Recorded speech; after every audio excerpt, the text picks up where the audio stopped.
Hey, everybody. Welcome to another episode of the Brick of the Week Live. And I just cannot get out of startup mode. I've been in startup mode since I was 19. And so the reason I'm telling you that is I'm using a broken desk. I don't know if you saw the interview with Jeff Bezos. He's got, I think, the original desk from Amazon that he still uses. I've got some photos I got to post.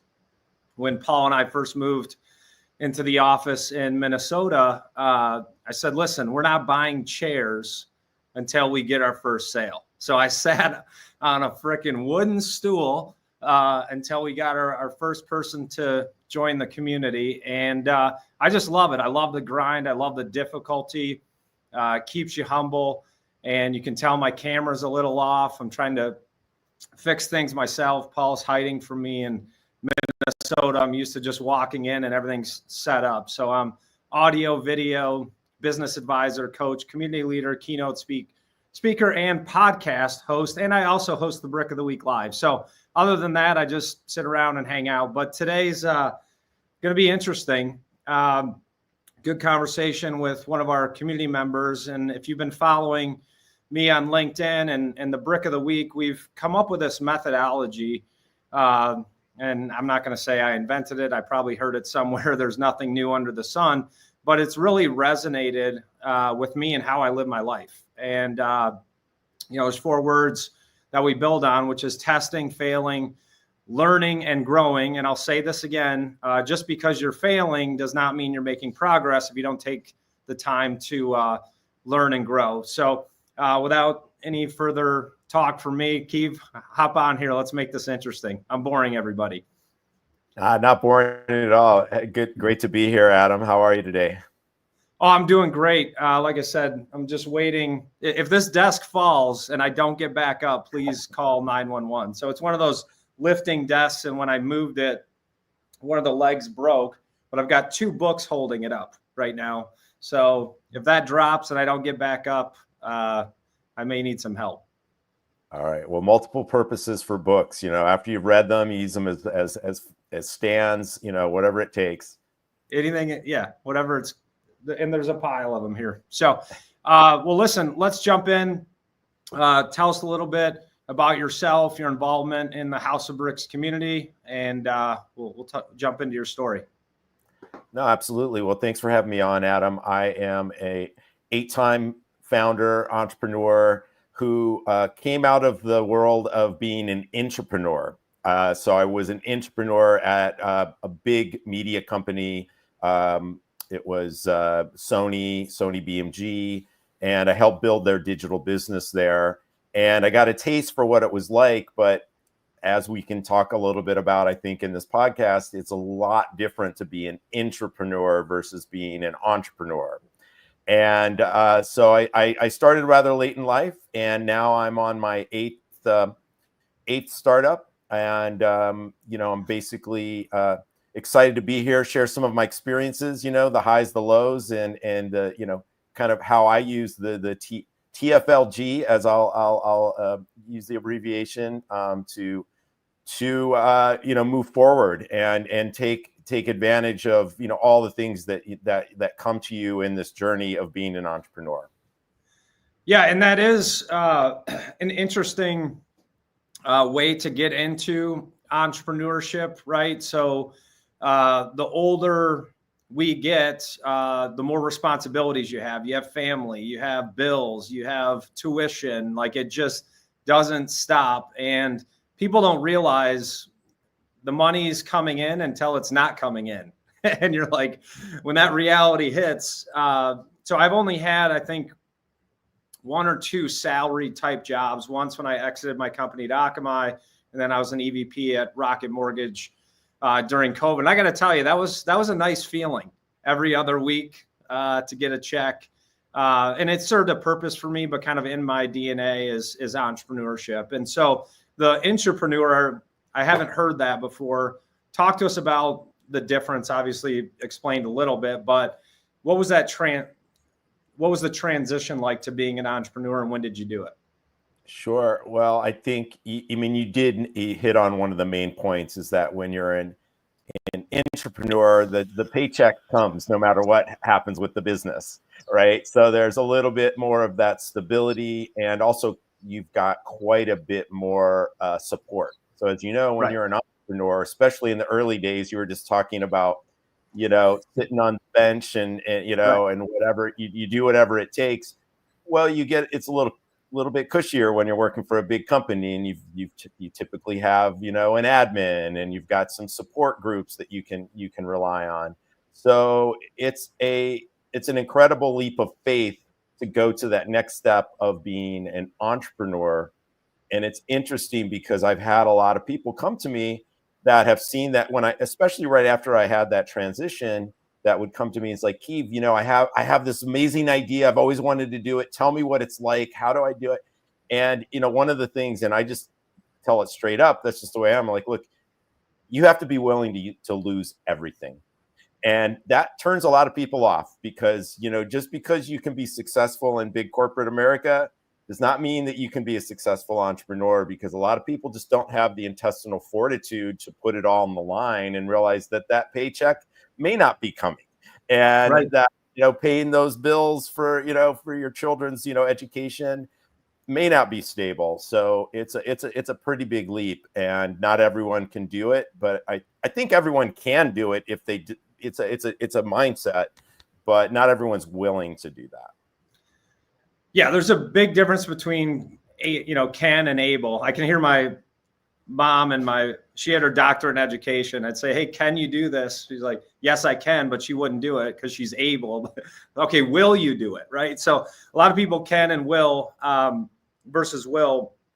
And it's interesting, entrepreneurship, there is some gifting to it, but the number one feature or characteristic of a successful entrepreneur is resilience, right? And the only way you can build that resilience is in difficult situations, and then also joining community coaching and so forth. And so let's get into, and I appreciate you taking the time to fit your story into the test, fail, learn, grow. I always want to say LFG for some reason. So if someone's smart enough to figure out how to make test, fail, learn, grow, LFG something else, I'd love to have that, because it would be much easier to brand. But what was the big idea that you tested, and why did you do it? So for me, it was when I did decide to become an entrepreneur for the first time. And a friend of mine that I'd known from the music industry days came to me with this concept that resonated with me, which was the idea of bringing all the social media content into one place that you could have it all live within a timeline. So all the content from all the people that were at an event could be kind of pulled into one centralized place. So this was back in 2007, I want to say. So this was before the term crowdsourcing even existed. And for me, what appealed to me is that my son had just been born, and my mother wasn't able to come to his first birthday party. And she's like, can you just send me some of the pictures? And it occurred to me, I was like, there were like 30 people at this party. How great would it be if I could send her one link that had all of the content that everyone had created in one place? And then how amazing would it be if I could have this for my son's entire life? So we got out, we built this thing. It was called Dather. It was like data gather, digital gathering, and raised some capital and just went for it. And so for me, that was the biggest thing, was the test was like, first of all, like, as you know, it's a pretty big leap. It's like, okay, I'm going to set aside a certain amount of money that I've stashed away I'm going to give this a go for, like, I think my first one is I'm going to give this a go for 12 months. Now, Of course, it ended up being a lot longer than 12 months, that I ended up giving it a go. But I'm going to set aside 12 months. And and just jumped right into it. So it was like, okay, let's see. Everybody that we talked to said, oh, that's a great idea. I would totally use that.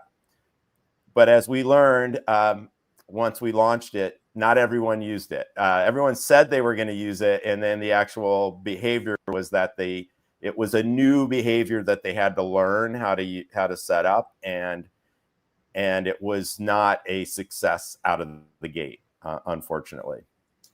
Yeah, and I saw Deanna just posted in the chat, it should be held up with bricks. I do have one brick that I've had since 2008, but I don't have enough to hold up this desk. But maybe someday I'll buy a desk made out of bricks. So I want to drill into something you said there, and it's something every entrepreneur, I think, experiences, is it always takes twice as long as you think it will, and you always need twice as much capital or more than you thought you would.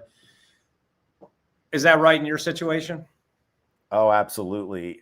So we raised a bit of capital, friends and family round, to get the MVP of the product launched and out there.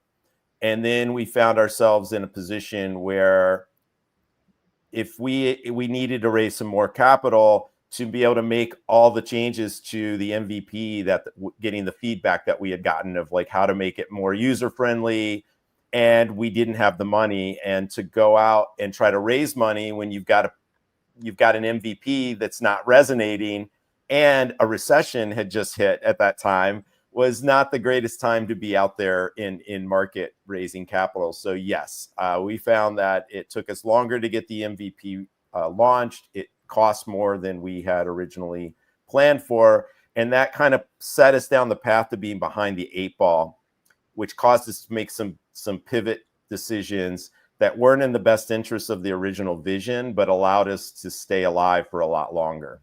Oh, man. So I may have to invite Paul to the stage because he's listened to me for a year, but I'm going to see if you can get this answer right. Hopefully you've been listening in the House of Bricks community. So you started with an MVP. What do you think you should have started with? Well, what we should have started with, so our MVP was really what we thought the full version of the product should be, and that was not what we should have gone out with. We should have completely gone out with just the one feature, the one killer thing, and launched with that, and then built and iterated from that point, versus try to build an entire MVP. So what's that called? I can't remember. I've seen it in some of the things. What are you? Okay, what do you call I'm going to it, help Adam? you out because you're my guy. I'm here to help you. So you went with the MVP. You should have gone with the MVC, which is what you just described, right? So people want to build the entire enterprise, build the best product, features, bells and whistles.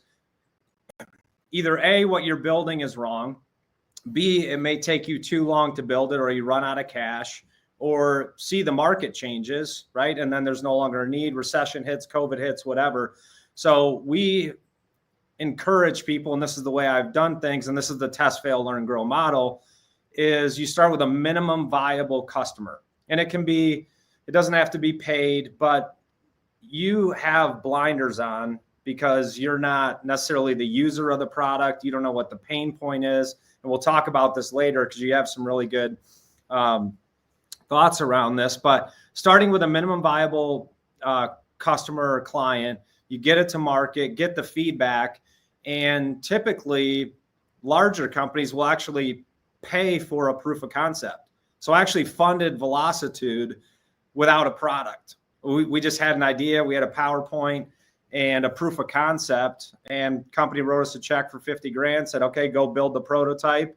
And then we want to be involved in the development of future features. So we were getting like real-time feedback. They had already invested 50,000. They started using the product. The more they use it, the stickier it gets, and the more control and input they have. Now, you can't customize everything, especially in software. It's got to be scalable and repeatable, but people try to scale too soon, right? They want everything built at once, but again, a lot of times the things that you're building could be the wrong things.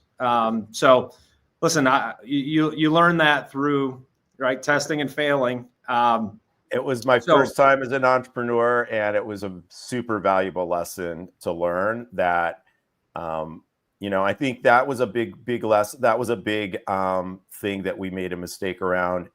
And then I think the other it ties into what you're saying. We would have learned this a lot earlier on, is that if we had just gone after the MVC, is that even though people said they wanted this, they actually weren't compelled enough with what we were building to actually use it.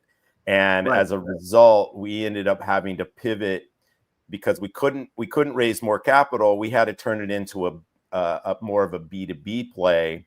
And we ended up going out and getting some amazing business where we found a sweet spot was working with corporate sponsored tours. So we did the Glee Live tour. I don't know if you remember the show Glee. We did the Jägermeister music tour, and we built it into their into these things where all of the different stops on the concert tours were captured through the eyes of all the attendees. And so we pivoted over into this new model, but because we then became beholden to whatever the client wanted, and it started to Frankenstein out the product. And by the time we got it to a point where we had a suitor that came, Disney was like, oh my God, this is amazing. We'd love to use this for all of our theme parks and all of our destinations. And I wish that I'd known you, Adam, because if we had just built the MVC, we could have gone to Disney a lot earlier and had them fund this and built them what they really wanted, versus having to sell them something that had kind of been cobbled together over, the next 18 to 24 months as we were just trying to survive by making getting the next big paycheck from a new client who always had different features they wanted that necessarily weren't going to be useful for everyone.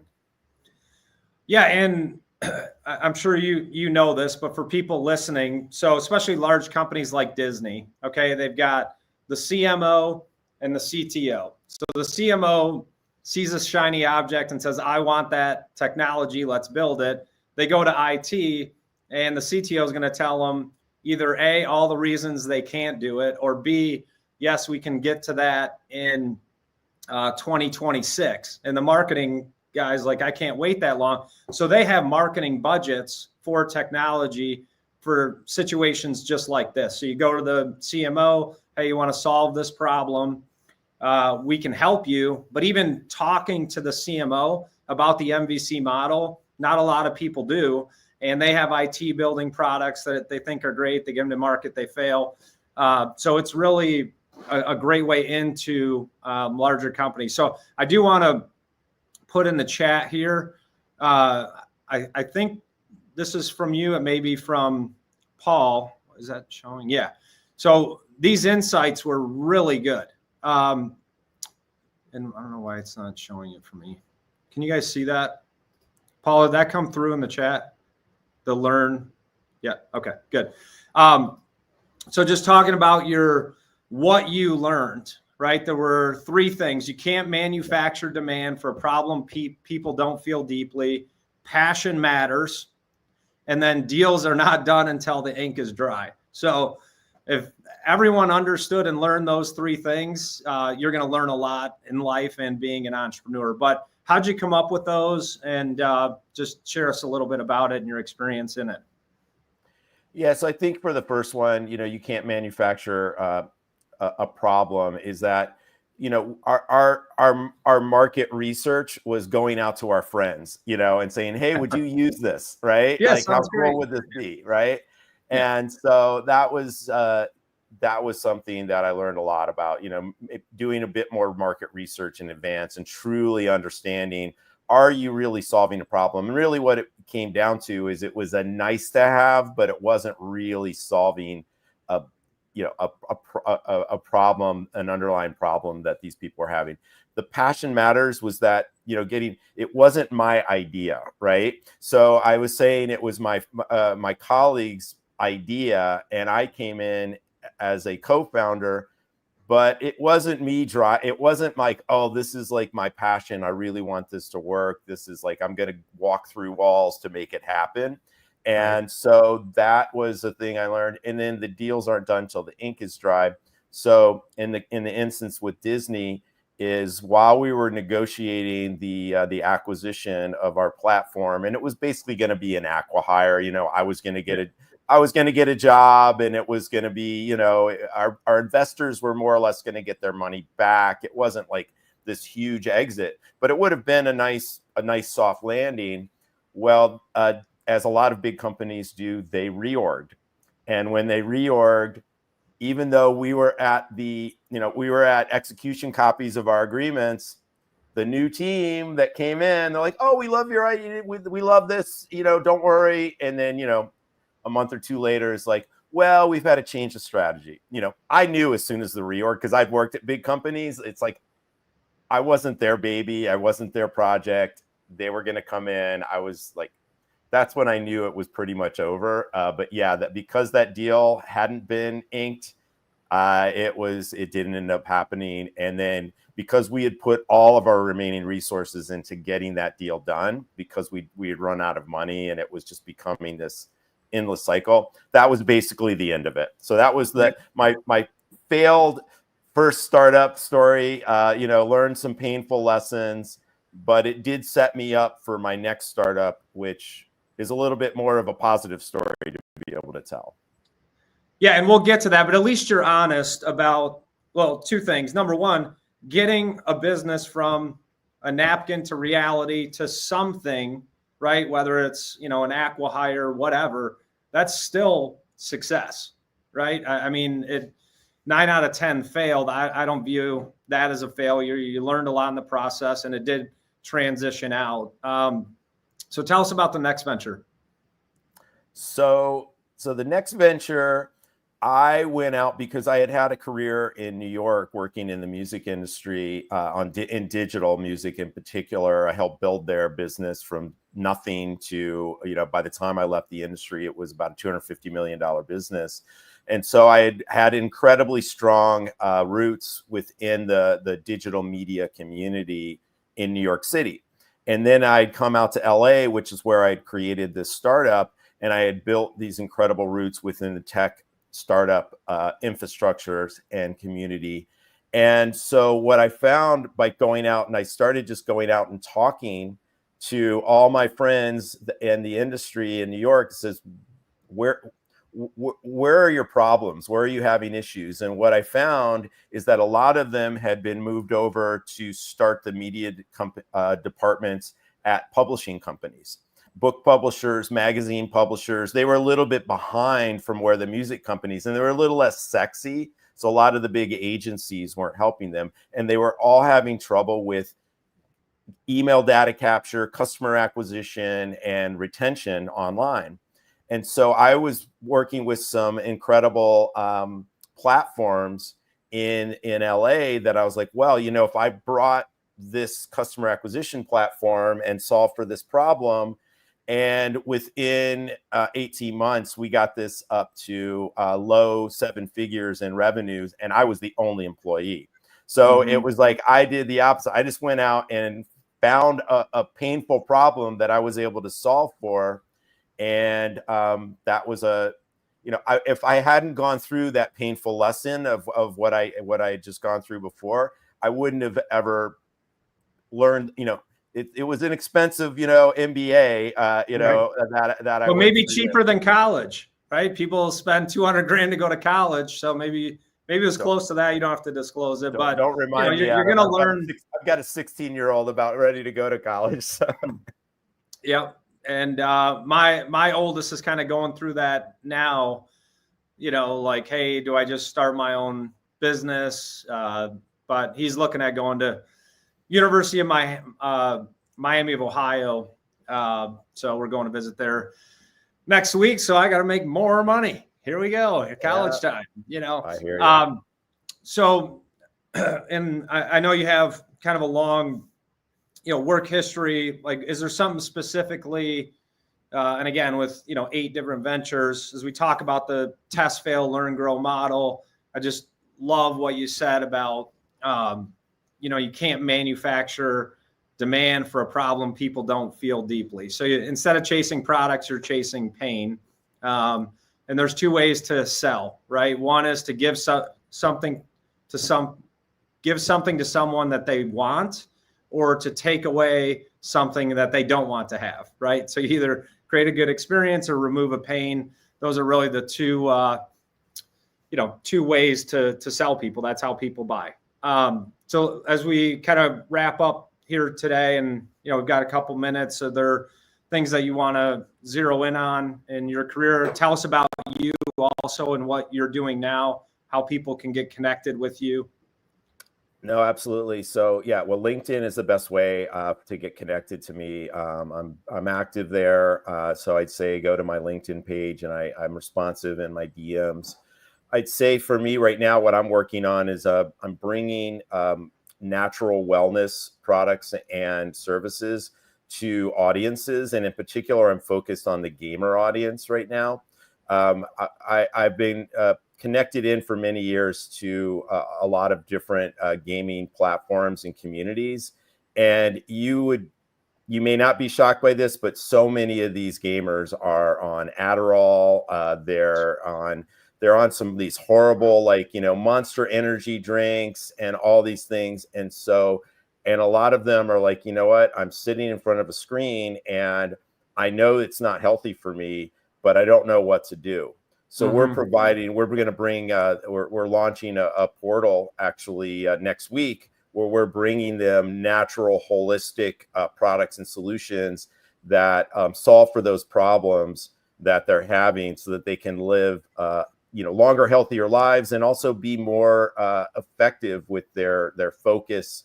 And we've got one of the products that we're working with it is a natural way for people to get off Adderall. So it's really my passion now is really focused on getting people away from chemicals and more onto natural, holistic ways to kind of help themselves with their lives. Well, when you say natural, like, what is the product? Because that can mean a lot of things. Yeah. There's a lot of different products. So, it's not one product that we're selling. The product that is great for the focus is it's an extract from a hemp plant that's non-psychoactive, that actually has these two active ingredients that are called varin cannabinoids, that do the same thing through natural means to give people the focus. So it's anything that's derived. A lot of it is derived from plants. Some of the things we're doing is derived from energy.